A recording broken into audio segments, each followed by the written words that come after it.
بسم اللہ الرحمن الرحیم۔ السلام علیکم ویورز، کیسے ہیں آپ سب؟ امید ہے کہ آپ سب ٹھیک ہوں گے۔ سٹوری نیم دل سے بھی۔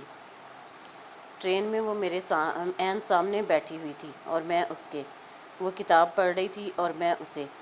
اس کے بال بھورے تھے اور آنکھیں نیلی، چہرے پر اداسی تھی اور کچھ غصہ بھی۔ پہلے تو میں اپنے موبائل پر ایک فلم دیکھ رہا تھا، پھر بور ہو کر باہر جھانکنے لگا تھا۔ ساتھ ساتھ میں اس لڑکی کا جائزہ بھی لے رہا تھا جس نے ایک بار بھی نظر اٹھا کر مجھے نہیں دیکھا تھا، اور اس چیز نے مجھے تکلیف دی تھی۔ آپ جانتے ہی ہیں کہ کوئی ایک گھنٹے سے آپ کے سامنے بیٹھا ہوا ہو اور وہ ایک بار بھی نظر اٹھا کر نہ دیکھے تو کتنا برا لگتا ہے۔ کوئی زبردستی تو نہیں ہے کہ میں تمہیں دیکھوں۔ کتاب پڑھتے پڑھتے اس نے نظر اٹھا کر مجھے دیکھا اور کہا، اور یقین جانیں کہ حیرت سے میرا منہ کھل گیا۔ اس نے میری سوچ لفظ بہ لفظ پڑھ لی تھی۔ سوری، میں سمجھا نہیں۔ میں نے اپنی شرمندگی چھپانے کی بچکانہ سی کوشش کی۔ وہ طنز سے ہنسی، ہاتھ سے اپنے بال شانے سے پیچھے کیے اور کتاب کو بند کر کے سامنے رکھ دیا۔ وہ تھوڑی فرصت اور زیادہ غصے سے مجھے گھور رہی تھی، یعنی جو مجھے پہلے ایک نظر نہیں دیکھ رہی تھی اب پوری طرح سے صرف مجھے ہی دیکھ رہی تھی۔ تم اچھی طرح سے جانتے ہو کہ تم پچھلے ایک گھنٹے سے میرے بارے میں کیا سوچ رہے ہو۔ وہ تو میں جانتا تھا، لیکن وہ کیوں اور کیسے جانتی تھی؟ حد ہے، وہ میری ذات میں تانک جھانک کر رہی تھی۔ میں اپنی اسائنمنٹ کے بارے میں سوچ رہا ہوں، میں نے ڈٹائی سے جھوٹ بولا۔ آنکھیں پیاری ہیں لیکن تھوڑی سی اور بڑی ہوتی تو اور اچھی لگتی۔ اور یہ بال، اف، زہر لگتا ہے مجھے جب لڑکیاں ایسے چڑیلوں کی طرح بالوں کو نیلا پیلا کروا لیتی ہیں۔ یہ بھی ایک چڑیل ہی ہے۔ امریکہ کی ایک یہی بات بہت بری ہے، یہاں ہر کوئی منہ اٹھا کر کچھ بھی کر لیتا ہے۔ اس نے سارے لفظ چبائے اور میرے منہ پر دے مارے۔ میں اندر تک خوف سے سمٹ گیا۔ کیا وہ میری ساری سوچیں پڑھ رہی تھی؟ ایک ایک، مطلب کہ لفظ بہ لفظ، یعنی کہ حرف بہ حرف۔ ایک ایک، مطلب کہ لفظ بہ لفظ۔ وہ طنز سے ہنس دی۔ جیسے ہی اس نے یہ کہا، یقین جانے میں اپنی سیٹ سے اچھل پڑا۔ میں واقعی بہت خوف زدہ ہو چکا تھا۔ کون ہو تم؟ کیا چاہتی ہو؟ ویسے تو وہ صرف میری سوچ پڑھ رہی تھی، لیکن میں یہ سمجھا کہ وہ میری جان لینے والی ہے۔ مجھے کوئی بلی چوہا بنا دینا چاہتی ہے یا کسی غار میں لے جا کر بند کر دینا چاہتی ہے۔ بنے بنائے چوہے کو میں پھر سے چوہا کیوں بناؤں گی، بے وقوف، کہہ کر وہ دوبارہ سے کتاب پڑھنے لگی۔ اب ایک ایک لمحہ مجھ پر بھاری ہونے لگا تھا۔ آپ جانتے ہی ہیں کہ جو کچھ ہمارے دماغ میں چل رہا ہوتا ہے اس پر صرف ہمارا حق ہوتا ہے۔ ویسے بھی دماغ میں چلنے والی باتیں بتانے والی کہاں ہوتی ہیں؟ یہ فسادی باتیں، واہی تباہی باتیں، جھگڑالو باتیں ہوتی ہیں، انہیں زبان سے نہیں نکالا جا سکتا۔ باہر موسم سرد تھا۔ میں لڑکی سے اپنی نظریں بچاتے ہوئے باہر جھانک لیتا تھا۔ اندر موسم گرم تھا۔ وہ اب گاہے بگاہے آنکھ کی کمان اٹھا کر مجھے دیکھ، یعنی گھور لیتی تھی۔ میں نے اپنے دماغ کو کسی اور کام میں لگانے کی سر توڑ کوشش کی، لیکن یقین جانیں دل اور دماغ دونوں بہت بے ایمان، تھوڑے لوفر اور زیادہ لفنگے ہوتے ہیں۔ جو نہیں سوچنا چاہیے وہی سوچتے ہیں۔ جس شخص کو دماغ سے نکال دینا چاہیے اسے ہی زبردستی پکڑ کر بٹھا دیتے ہیں۔ جس خیال کو جھٹک دینا چاہیے اسے ہی یہ گلے سے لگا کر مہمان بنا لیتے ہیں۔ یہ دل اور دماغ، سچ کہوں تو ہمارے پکے دشمن ہیں۔ یہ عین موقع پر مرواتے ہیں۔ 5 منٹ کی سر توڑ کوشش کے بعد بھی میرا دماغ سامنے بیٹھی لڑکی کو سوچنے پر بازد رہا۔ میں سر جھٹک رہا تھا، مووی دیکھنے کی کوشش کر رہا تھا، زیر لب گانا گنگنا رہا تھا، سفید برف، تیز بھاگتی ٹرین اور آنے والی چھٹیوں کے بارے میں سوچ رہا تھا۔ پھر بھی میرا دماغ، اف، یہ دماغ، چپ کر جا یار۔ ٹھیک ہے، ٹیکنالوجی بہت ترقی کر چکی ہے، لیکن اس کا مطلب یہ نہیں ہے کہ کسی سائنسدان کی اولاد کچھ ایسا ایجاد کر لے جو ہماری سوچ پڑھ لے، یا پھر ٹیلی پیتھی سیکھ کر دوسروں کو ایسے ذلیل و رسوا کرے۔ میرے پاپا سائنسدان نہیں تھے اور میں ٹیلی پیتھی بھی نہیں جانتی، اس نے زیر لب کہا۔ نظریں اس کی ابھی بھی کتاب پر ہی تھیں اور دھیان میری سوچ پر۔ وہ ایک وقت میں ایک ہی کام کیوں نہیں کر لیتی تھی؟ یا وہ کتاب پڑھ لے یا مجھے بے عزت۔ شاید کوئی جادوگرنی ہے یہ۔ اس نے ٹھک کر کے کتاب کو زوردار آواز سے بند کیا۔ میرا دل بھی ٹھک کر کے جیسے بند ہی تو ہو گیا۔ میں کیا کرتا؟ میرا دماغ میری کسی بھی عرضی، منت، حکم، دھمکی کا اثر ہی نہیں لے رہا تھا اور وہی کر رہا تھا جو اس کا دل چاہ رہا تھا۔ اگر میرا دماغ انسانی شکل میں میرے سامنے آ جاتا تو میں اب تک اس کا گلا دبا چکا ہوتا، اسے ٹھنڈی جھیل میں ڈبو کر اس کا سانس بند کر چکا ہوتا، ورنہ ٹرین سے دھکا دے کر باہر پھینک چکا ہوتا۔ میں تمہیں جادوگرنی لگتی ہوں؟ کون سی جادوگرنی ٹرین میں سفر کرتی ہے، کتاب پڑھتی ہے، کافی پیتی ہے اور چپس کھاتی ہے؟ جادوگرنیاں ماڈرن بھی تو ہو سکتی ہیں، میں نے زبان سے کہا۔ گو میں ڈرا ہوا تھا، لیکن اب کیا کرتا، میں پھنس بھی تو چکا تھا۔ دماغ کی طرح تمہاری زبان بھی کافی چلتی ہے۔ غصے سے اس کے چہرے کے عضلات سکڑنے لگے تھے، لیکن وہ تو غصے میں بھی بڑی کیوٹ لگ رہی تھی۔ اس نے پھر گھور کر مجھے دیکھا۔ میرا تھپڑ بھی بہت کیوٹ ہے اور میری سینڈل بھی، سمجھے؟ میرے بیگ میں ایک عدد سپرے موجود ہے جو امریکہ کی ہر لڑکی تم جیسے لفنگوں کے لیے بیگ میں رکھتی ہے۔ 7 سمندروں کے پانی سے آنکھیں دھو لو تو بھی جلن سے 3 دن تک مچھلی کی طرح تڑپتے رہو گے۔ اس نے بیگ کھولا، میں سمجھا وہ سپرے نکالنے لگی ہے۔ میں ڈر گیا، جلدی سے اپنا بیگ اٹھا کر کھڑا ہو گیا۔ اس نے کتاب کو بیگ میں رکھا اور میرے شانے کو ٹکر مارتی ہوئی آگے نکل گئی۔ ہمارا اسٹیشن آ چکا تھا، ٹرین رک چکی تھی، میرا دماغ بھی ٹھکانے آ چکا تھا، اور وہ بھی تو جا چکی تھی، مس ٹیلیپیتھی۔ میں اس کا نام نہیں جانتا تھا، میں اسے آواز دے کر روکنا چاہتا تھا، لیکن کیسے روکتا؟ میں نے ہجوم میں جگہ بناتے ہوئے چلا کر کہا اور ہاتھ بلند کر کے زور زور سے لہرانے لگا، لیکن وہ رکی نہیں۔ مس مائنڈ ریڈر، میں پھر سے چلایا۔ اس نے آواز سن لی تھی، پلٹ کر مجھے دیکھا بھی تھا، لیکن پھر بھی وہ رکی نہیں تھی۔ زندگی کے کچھ اتفاقات ہمیشہ یاد رہ جاتے ہیں، یہ اتفاق بھی ہمیشہ یاد رہنے والا تھا۔ وہ خوبصورت تھی لیکن اداس تھی، وہ سوچ پڑھ لیتی تھی لیکن اپنی سوچ چھپائے ہوئے تھی۔ ایسے لوگ روز روز کہاں ملتے ہیں، ایسے لوگ گم کر دینے کے لیے تھوڑی ہوتے ہیں۔ اسٹیشن کے ہجوم میں میں کچھ دیر کے لیے گمسم کھڑا رہ گیا تھا۔ مجھے یاد کرنا پڑا کہ میں خواب میں نہیں ہوں، مجھے یاد کرنا پڑا کہ میں نے اسے حقیقت میں دیکھا ہے، مجھے یاد رہا کہ میں اس کی سمت کھینچا چلا جا رہا ہوں۔ برفانی ہوا، دھند میں لپٹا شہر، میں اور میری سائیکل۔ میں سائیکل چلا رہا تھا اور میرا کاؤ بوائے ہیٹ ہوا میں اڑ جانے کے قریب تھا۔ میں تھوڑا سا ڈھیٹ بھی واقع ہوا ہوں۔ میں نے رک کر ہیٹ کو اتار کر اپنے کراس بیگ میں رکھنے کی کوشش نہیں کی۔ اس نے بھی میرے سر پر جمے رہنے کی ضد نہیں کی اور تیز ہوا کے سنگ اڑ گیا۔ تھا تو وہ سستا، لیکن مجھے پسند بہت تھا۔ اب وہ اڑ چکا تھا تو میں پچھتا رہا تھا کہ اتنی تیز ہوا میں اسے پہننے کی ضرورت ہی کیا تھی، اسے گھر پر ہی آرام کرنے دیتا۔ موسم کی مناسبت سے تو اونی ٹوپی پہننی چاہیے تھی، لیکن اتنی عقل ہوتی تو آج میں بل گیٹس نہ ہوتا۔ خیر، کچھ کھا پی لینے کے خیال سے میں ایک کیفے کے باہر رکا، سائیکل کھڑی کی اور اندر آ گیا۔